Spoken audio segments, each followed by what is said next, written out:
Les partis politiques affûtent leurs armes pour les législatives 2023. Molle Bénin, dans ses conquêtes politiques, peut désormais compter des militants engagés à Akamkpa dans les collines. Les précisions dans ce 13h.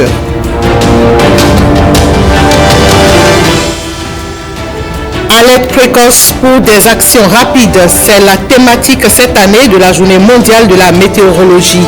Elle est célébrée ce 23 mars. Rodrigue Balagoto nous donne des informations précises dans ce journal. Le préfet du Plateau met en garde tout protestataire à la réalisation du projet forêt classée Bénin à Kétou. Vous suivrez dans un instant ses propos à l'occasion d'une séance de sensibilisation dans le cadre de la journée internationale des forêts célébrée.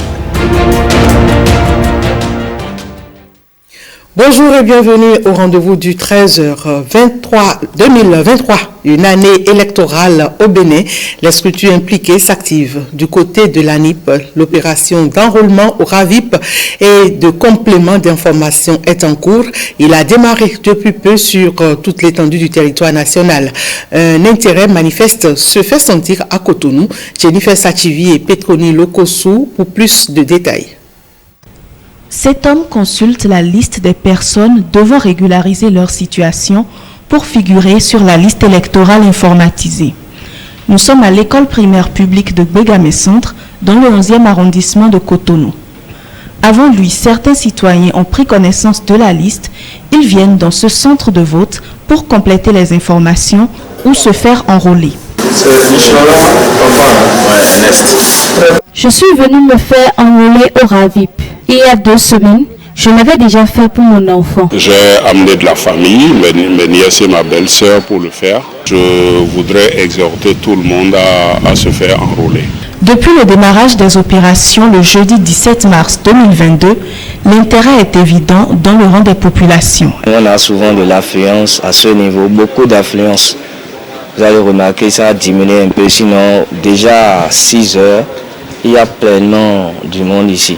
Cet intérêt se fait sentir sur toute l'étendue du territoire, selon les informations de l'Agence nationale d'identification des personnes.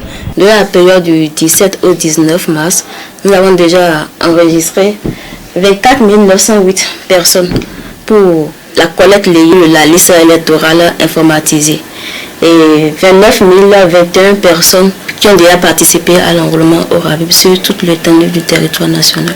Sont concernés par la liste électorale informatisée les Béninois âgés de 18 ans révolus au jour du scrutin. L'enrôlement au RAVIP est crucial pour les élections. Eugène Dosoumou, secrétaire administratif permanent du bloc républicain, lance ici un appel à toutes les couches de la population. Il les invite à se faire enrôler afin d'en profiter pleinement et figurer sur la liste électorale informatisée. Il est au micro de Jennifer Sachivi et Petroni Lokosu.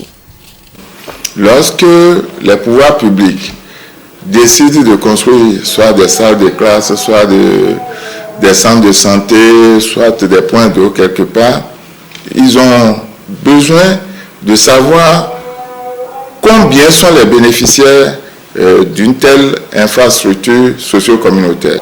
Dans un contexte où beaucoup de localités sont demandeurs des infrastructures, les priorités s'établissent à partir des recensements, particulièrement pour ce qui concerne la LEI, la liste électorale informatisée. Il faut rappeler que l'élection est un devoir civique pour tout citoyen. Ce n'est pas quelque chose à négliger dans la mesure où le citoyen doit être à même de confier sa destinée à ceux en qui il a confiance, à ceux qu'il soupçonne d'être capable de lui assurer le bien-être, de développer le pays. Donc, d'un côté comme de l'autre, pris dans tous les sens, il faut forcément participer au RAVIP, il faut forcément participer à l'établissement correct de la LEI, dans la mesure où tout cela va de notre intérêt, il y va de l'intérêt de tous les citoyens. Et où en est l'opération d'enrôlement au RAVIP à l'arrondissement de Godomé? Ariane Da Silva et François Zinsou sont allés faire le constat ce mardi 22 mars 2022 et voici leur compte rendu. Des agents l'EI mobilisés pour écouter, répondre. Voilà, il n'y a pas de problème. Vous allez à la mairie, par exemple, vous allez déposer. Noter, enregistrer et même photographier. Nous sommes dans l'arrondissement de Godomai, commune d'Abomey-Calavi. Si quelqu'un venait dire, j'ai vu, mais le centre de vote ne me convient plus, je veux changer. Je l'aide à faire le transfert. J'ai 18 ans, je vais voter prochainement. Je l'aide à s'inscrire et à choisir un centre de vote. C'est l'opération d'enrôlement au RAVIP et de complément d'information pour figurer sur la liste électorale qui est en cours. Et la population a répondu à l'appel de l'ANIP, même si des plaintes s'enregistrent déjà. Depuis le matin ici, là, on me fait monter le rang Philippe, ça fait à demain. J'étais là depuis 8h, 8h30 comme ça. S'il faut le seul poste là pour pouvoir faire les 49 quartiers, je crois qu'on ne pourra même pas faire le quart de la population. Peut-être plus de personnel pour que ça puisse passer plus vite. Malgré ces difficultés, il est important que la population participe à l'opération. Je comprends quand même la peine que certains expriment. Et on va les prier de prendre encore de la patience. C'est l'occasion de sortir massivement pour aller se faire enrôler au RAVIP et également aller consulter les listes électorales. Nous allons prendre les mesures avec les crieurs publics par le truchement de leurs chefs quartier respectifs également. Démarrée le 17 mars dernier, l'opération lancée par l'ANIP en vue des législatives de 2023 prend fin le 16 avril 2022. Et comme vous pouvez le constater, les législatives 2023 se profilent et c'est déjà la veillée d'armes au sein des partis politiques. Ainsi en est-il de Moël Bénin qui vient d'effectuer une prise de guerre à Klankba. C'est dans le département des Collines. Quelle est l'importance stratégique de cette conquête politique? Réponse dans ce reportage signé Rodrigue Bagbeto et Osias Sounouveau. Inhabituelle prise de guerre pour Moël Bénin, derrière ces forteresses naturelles de Dassa, à Klankba, terroir généreux, deuxième le plus peuplé des collines, aussi riche de ses cultures agricoles qu'endogènes. Au cœur de cette attraction culturelle, une autre ici est attendue. Daz Andékan, réputé figure locale, c'est lui, la conquête politique de Moël Bénin. Sa notoriété le précède. Sans vous mentir, c'est quelqu'un qui aime les jeunes, c'est un leader qui est bien aimé par la population d'Aklankba. Fidèle à ses racines, Daz Andékan a tenu à prendre une onction traditionnelle avant d'aller poser cet acte important. Offrir sa notoriété et le cœur d'Aklankba à Moël Bénin, non sans la bénédiction du roi.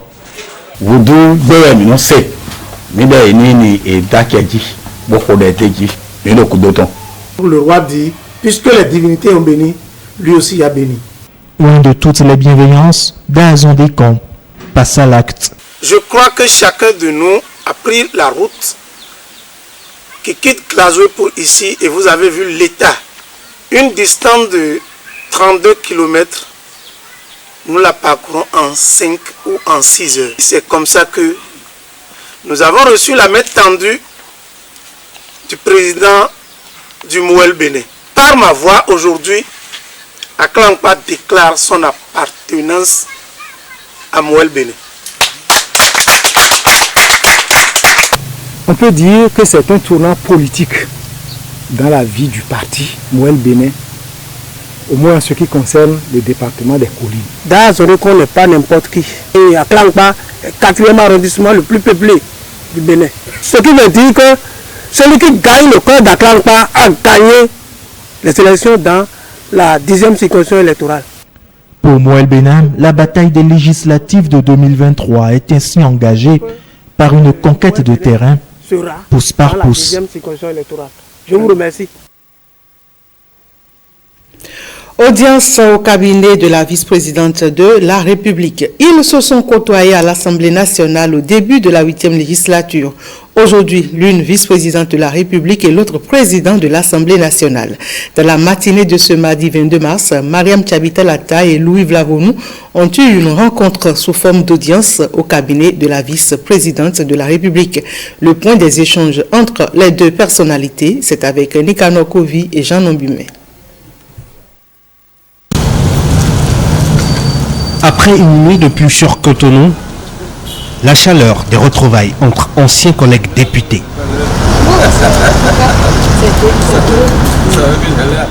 Louis Vlavonou est venu évoquer le bon vieux temps avec Mariam Tchabitalata, celui des premières heures de la 8e législature, au cours desquelles l'une était vice-présidente de l'Assemblée nationale et l'autre son président.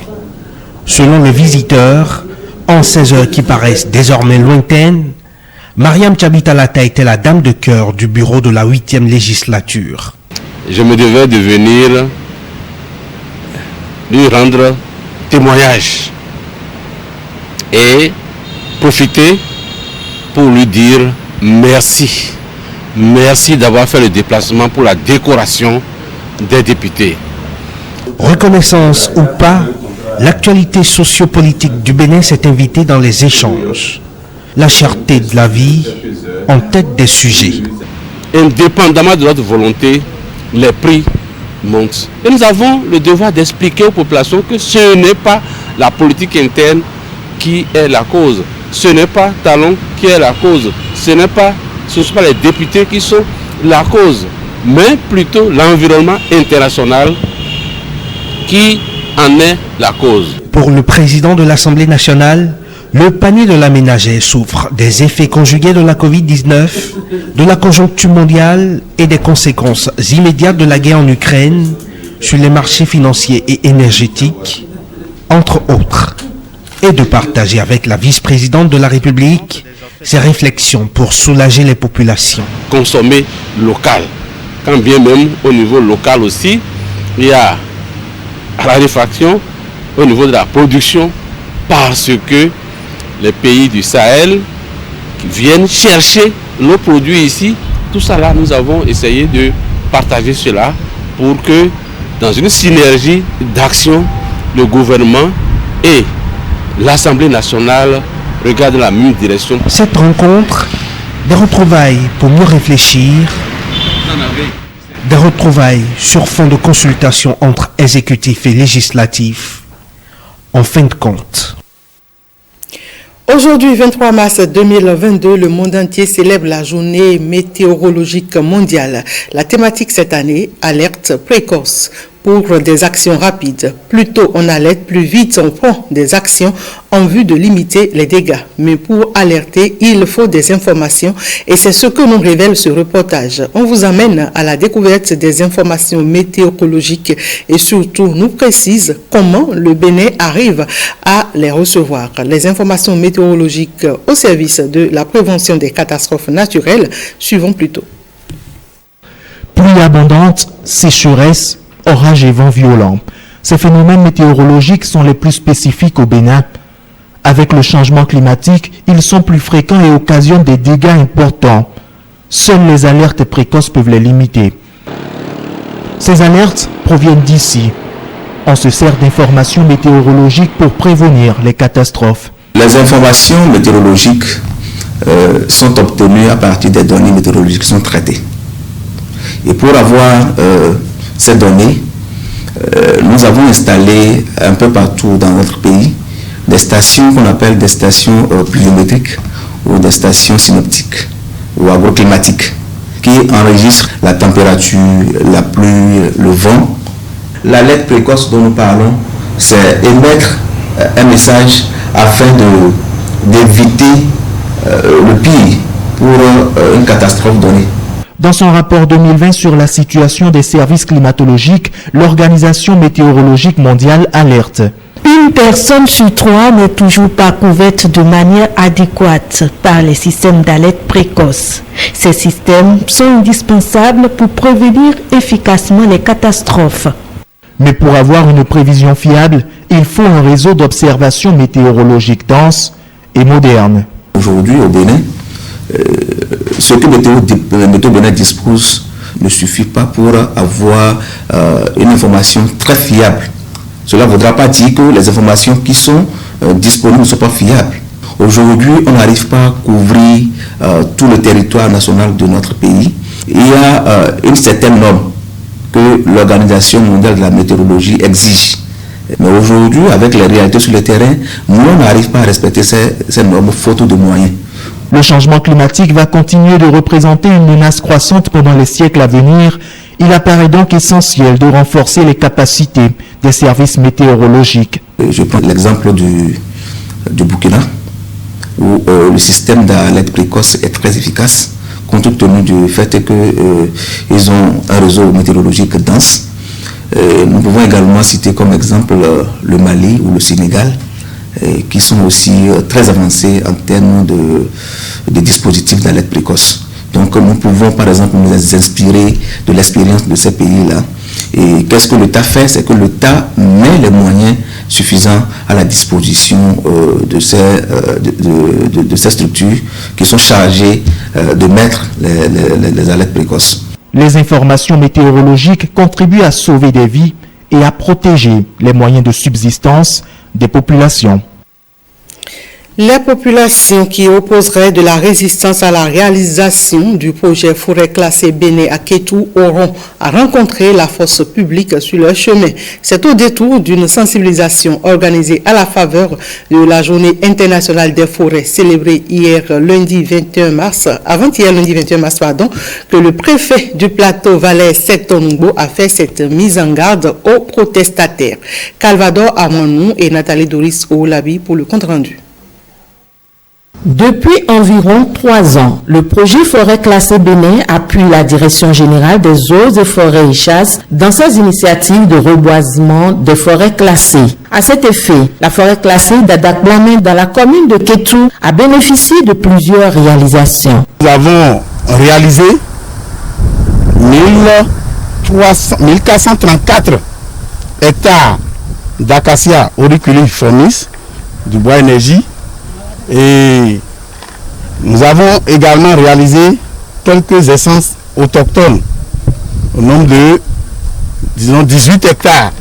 Pour lancer la campagne de reboisement de la forêt au titre de l'année 2022, le préfet du plateau a choisi le 21 mars, la Journée internationale des forêts. Nous devons comprendre que nos forêts doivent devenir des lieux de production de biens et de services qui servent à la génération actuelle, mais aussi à la génération future. 2 325 plantes d'acacia sont à mettre en terre sur 1648 hectares et 46 300 plantes d'essence autochtones sur 160 hectares au cours de cette campagne. Il serait décevant et déplorable d'observer encore des mouvements de protestation contre l'aménagement de la forêt. En tout état de cause, nous serons dans la triste obligation de prendre des mesures ardues contre ceux qui orchestrent des actes de menace, de vandalisme. Financé par la Banque mondiale, le projet Forêt classée Bénin impacte 14 forêts classées, dont celle d'Adakblamé à Kétou.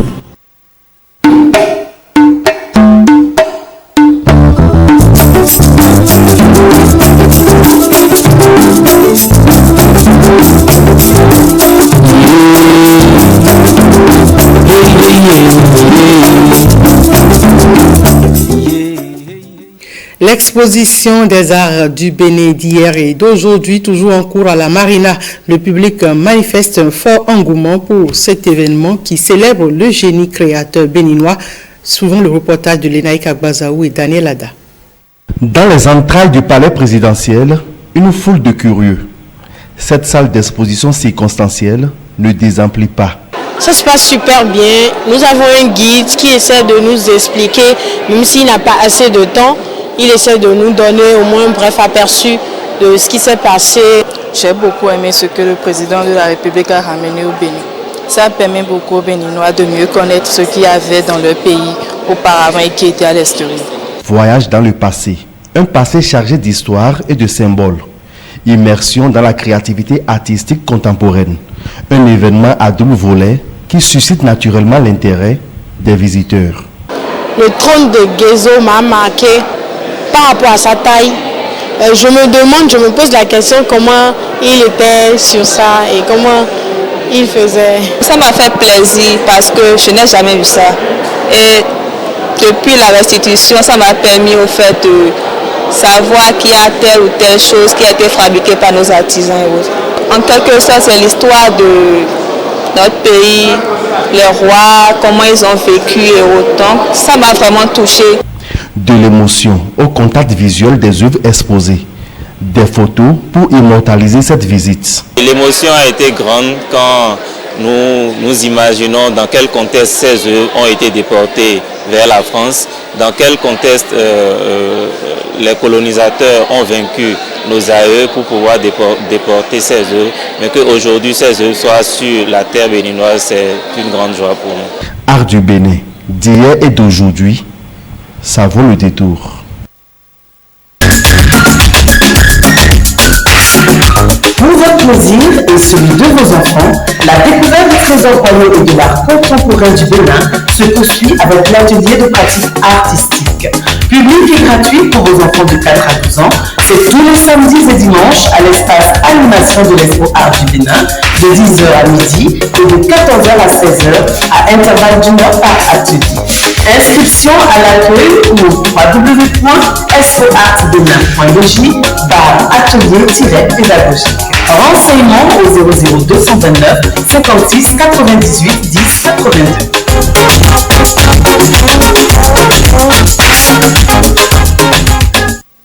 Retour sur l'actualité politique. Les militants de l'Union progressiste de Séméret ont tenu ce lundi 21 mars 2022 une séance de prière à l'intention de leur parti et des responsables du parti. Cette activité du parti lance une série d'actions dans cette circonscription électorale. Ghislain Kogué. Prière et action de grâce des militants de l'Union progressiste de Séméret dans la commune de Ouaké. Cette prière que nous avons organisée, c'est une prière d'action de grâce. D'abord à l'endroit du chef de l'État, le président Patrice Talon, pour tout ce qu'il est en train de faire pour ce pays et la paix à Séméret en particulier. Ensuite, c'est une prière à l'endroit des responsables de l'UP. L'imam qui a dirigé la prière de ce lundi 21 mars 2022 confirme ses propos. Et cette prière a été demandée par les militants à la base, ici présent à Séméret, et pour implorer la grâce de Dieu sur tout le parti et en particulier le chef de l'État et ensuite notre honorable Siwi qui ne cesse d'œuvrer pour beaucoup d'actions dans notre commune. Et donc il était absent entre-temps et il est revenu. Nous sommes très contents. Nous sommes les militants IP et c'est notre leader Afo Obo. Il est très important pour nous dans 14e. C'est pourquoi quand il avait son absence, vraiment on n'était pas à l'aise. C'est pourquoi nous avons salué aussi notre président de la République. Parce que nous savons que c'est son effort qui a resté notre honorable est arrivé. Une prière à laquelle succéderont d'autres actions. Cette prière sera suivie d'une série d'actions sur le terrain pour faire une tournée au niveau de nos populations, nos militants. Une série pour mettre les militants de l'Union progressiste de Séméret en alerte pour les prochains rendez-vous politiques. Les forêts pour une production et une consommation durable, c'est le thème retenu cette année pour célébrer la Journée internationale des forêts. Et au plan départemental, dans le Koufo, les manifestations ont eu lieu dans la commune de Koulekamé. Nestor Sela et Wenceslas Arouaimon nous apprennent que le projet Ambassade Verte a été officiellement lancé à l'occasion. Le projet Ambassade Verte, voulu par le préfet du Koufo, prend corps à Koulekamé à l'occasion de la Journée internationale des forêts. C'est un site. Pour le moment, nous avons autour de 2 hectares. Mais déjà 1 hectare aujourd'hui sera ceinturé par l'espèce, spécialement le Kaya sénégalensis. Cet espace sera aménagé. Nous aurons une administration, le personnel qui va s'occuper de ces arbres-là. Nous aurons de quoi arroser pour que la personnalité met en terre son plan, que ce plan lui soit collé, que ce plan soit sa propriété à vie. Aujourd'hui, le site qui nous accueille est le fruit de l'ingéniosité de monsieur le préfet du Koufo, alors maire de la commune de Koulekamé.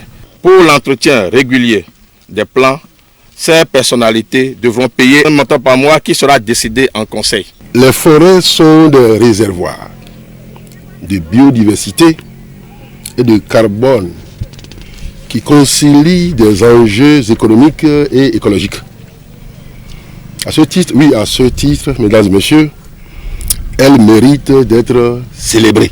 Cette journée a pour but de faire prendre conscience à tout le monde de l'importance des différents types de forêts et de leur rôle essentiel dans nos vies. L'ambassade verte se veut un creuset communautaire où les personnalités politiques, économiques, religieuses et j'en passe pourront s'exprimer par l'exemple de reboisement en mettant en terre un arbre d'une espèce de leur choix qui les rend uniques et les identifie, qui les immortalise. L'ambassade verte est un appel à l'investissement dans les forêts créatrices de richesses et de bien-être.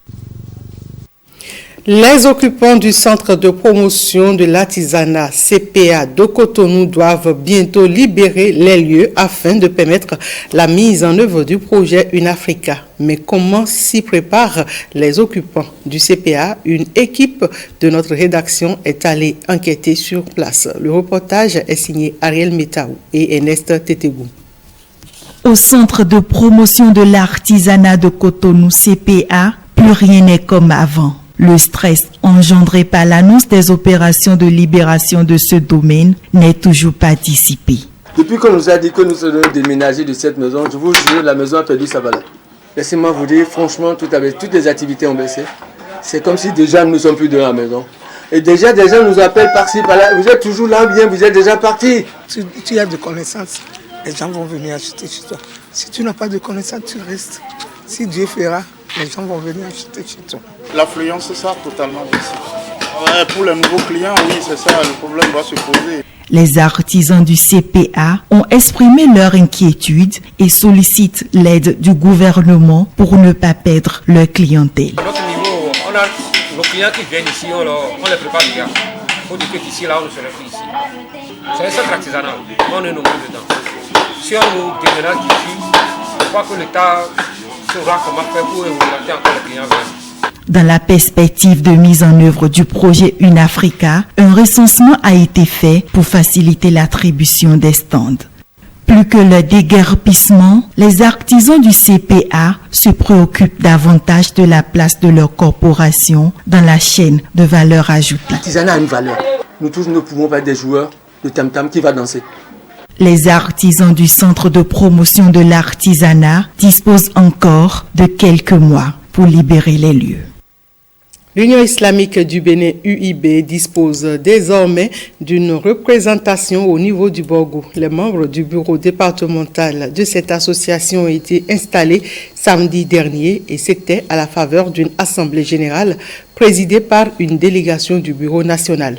La rencontre a également reçu l'onction de Sa Majesté Akpaki Gobiyes, roi de Parakou, et de plusieurs personnalités du département.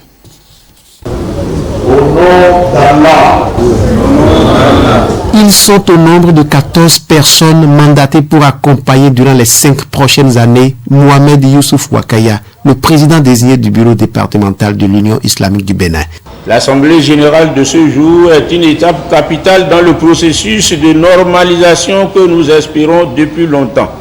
Il nous faut donc saisir cette occasion pour régler les problèmes à leur source, conformément aux textes de notre association. Le président de l'Union islamique du Bénin, son éminence El Hadj Asifat Amsa, a envoyé une lettre pour autoriser son troisième vice-président, Cheikh Imam Wakaya, d'organiser l'Assemblée générale élective du bureau départemental de l'Union islamique du Borgou. La conformité au texte, c'est ce qui a guidé l'Union islamique du Bénin dans le choix de ses représentants départementaux. Le département du Borgou peut aujourd'hui dire qu'ils ont des représentants qui seront des répondants de l'Union islamique du Bénin. C'est maintenant que le plus difficile commence. Pour ceux qui viennent d'être élus et désignés, ils doivent chercher à rassembler. L'Union islamique du Bénin a pour objectif, entre autres, de défendre les intérêts de l'islam, représenter les musulmans auprès des pouvoirs publics et favoriser la culture de la paix et du dialogue entre les diverses confessions religieuses du Bénin. Fin du 13h, merci à tous de l'avoir suivi.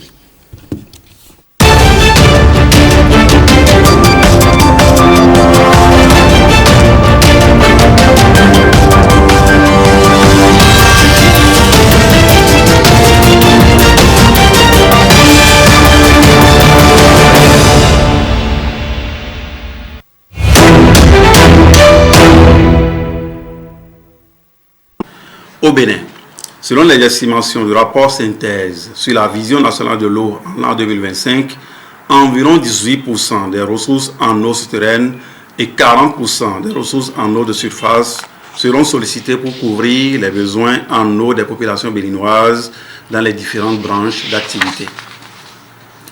Aussi, les ressources en eau souterraine du Bénin sont très inégalement réparties. En effet, le bassin sédimentaire côtier détient à lui seul 32% des ressources en eau souterraine pour une superficie inférieure à 10% de la superficie totale de notre pays.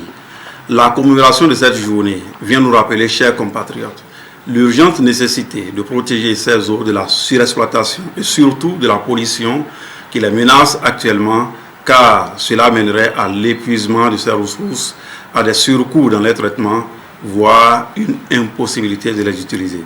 C'est pourquoi, au plan national, le gouvernement œuvre pour l'exploration, la protection et l'utilisation durable des eaux souterraines qui sont essentielles à la survie des générations futures. Cette journée mondiale de l'eau est aussi l'occasion pour le gouvernement de renouveler son engagement à poursuivre les efforts pour une gestion durable des ressources en eau en général et des ressources en eau souterraine en particulier, en vue de l'atteinte des objectifs de développement durable, notamment l'objectif numéro 6, pour lequel l'ambition du chef de l'État est d'assurer l'accès universel à l'eau potable à toute la population béninoise dans un horizon plus proche que celui de 2030 fixé par les Nations Unies.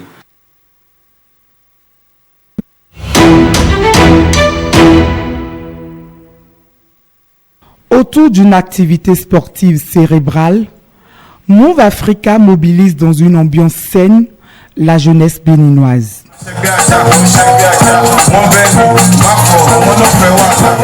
Il s'agit d'un tournoi de gaming.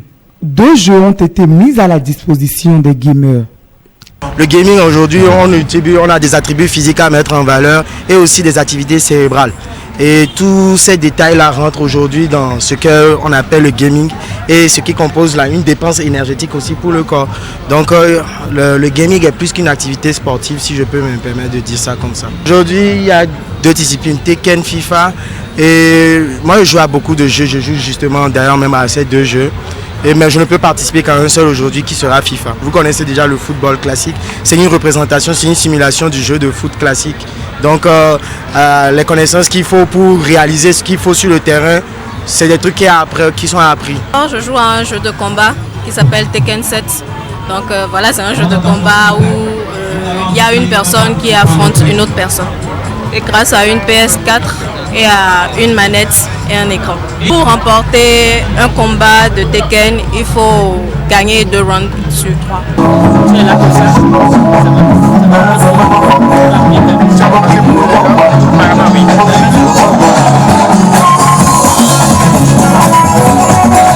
Sur le classement des différents jeux, donc ces 2 jeux sont au top, ce qui est le plus joué par les gamers au Bénin. Les jeux en question, c'est FIFA 2022 et Tekken. C'est un jeu de foot, un jeu de sport, et puis un jeu de combat. Pour le réseau de téléphonie mobile Move Africa, l'objectif est de donner aux joueurs béninois la chance d'exprimer et de révéler leurs talents. Pour cette première édition, 4 villes prennent part à cette compétition où les meilleurs partiront avec d'intéressants lots. Il faut dire que le gaming, c'est un domaine qui est en plein développement Actuellement, l'industrie du gaming, elle dépasse de très loin toutes les autres industries du divertissement. Il faut savoir qu'au Bénin, il y a énormément de jeunes talents qui n'attendent qu'à être révélés. À travers cette initiative, Move Africa cherche seulement à leur donner une plateforme d'expression pour exprimer un peu ce qu'ils aiment faire, ce qu'ils savent faire aussi. Nous avons organisé un grand tournoi sur 5 étapes. Il y aura 4 villes qui sont concernées. On est ici à Cotonou pour la première phase éliminatoire. Nous serons à Calavi, ensuite à Porto Novo. Nous irons même au nord à Paracou. Et chaque finaliste de ces 4 étapes vivront une grande finale ici à Cotonou, le 16 avril. Il faut vraiment dire qu'on a mis les moyens pour que ce soit une réussite, que ce soit en matière de matériel utilisé pour le tournoi en lui-même. Les gamers savent de quoi il s'agit. On leur a mis à disposition le meilleur du matériel. En matière de l'eau également, les gains sont très importants. Et les gagnants vont partir avec du cash, avec des PS5, des PS4, ce qui n'est pas négligeable, en plus de plusieurs cadeaux Move Africa. Le premier part avec 500 000 francs et une PS5 et plusieurs lots Move Africa. Le deuxième 300 000 francs avec une PS4 et le troisième 200 000 francs avec une PS4.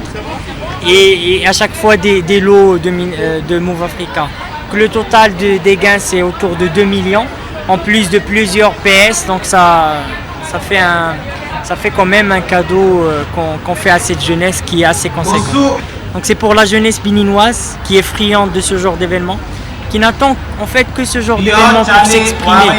C'est une première édition, nous étions le premier à le faire, nous allons continuer de le faire, deuxième, troisième édition et autres, jusqu'à ce qu'on ait une niche de gamers qui peuvent compétir à l'international. C'est vrai qu'au niveau international, on ne voit pas trop de Béninois. Je pense que c'est l'occasion de les faire découvrir, de sortir des vrais gamers qu'on pourra accompagner pour aller défendre les couleurs du Bénin, que ce soit au niveau africain ou au niveau international. Très apprécié par les gamers béninois, l'initiative est la bienvenue.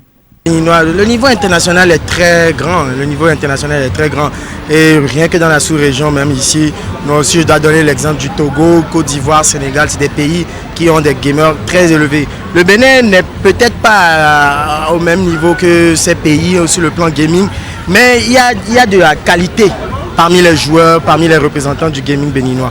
L'initiative est bien pensée, c'est vrai que comme on sent qu'il y a du niveau, que c'est un début.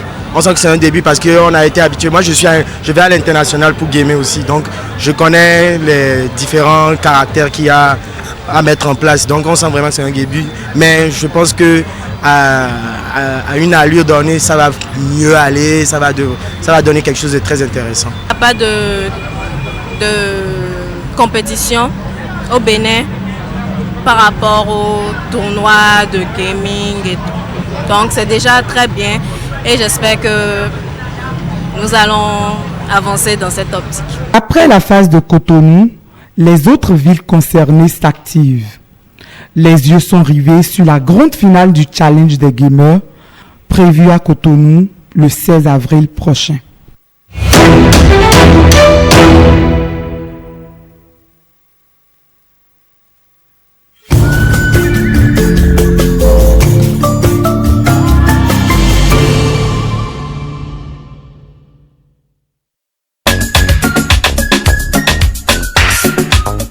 Plaisir et celui de vos enfants, la découverte des trésors royaux et de l'art contemporain du Bénin se poursuit avec l'atelier de pratique artistique.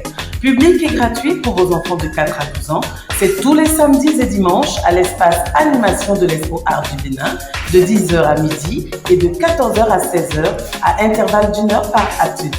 Inscription à l'accueil ou au www.expoartbénin.bj/atelier-pédagogique. Renseignements au 00229 56 98 10 82.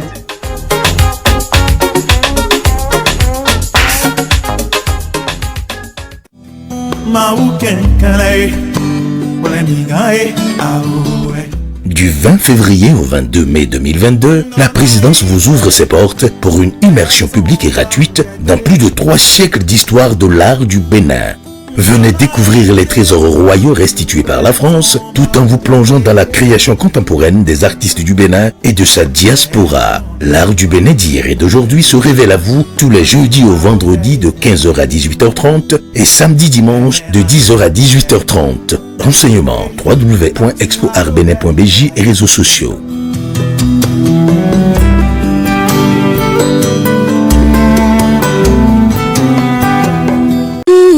Hey Kessia, c'est vous qui avez sali le mur, non? Vous êtes encore revenu? Mais non, ce sont les noms de ceux qui iront voter pour les prochaines élections qui sont ici. Avant, nous allons aux élections avec la LEPI. Mais pour les élections du 8 janvier 2023, nous irons avec la LEI, liste électorale informatisée. Et c'est l'ANEP qui est chargée de confectionner la dite liste. Ce sont ceux qui ont déjà fait le RAVIP qui viendront vérifier leur nom sur ces listes.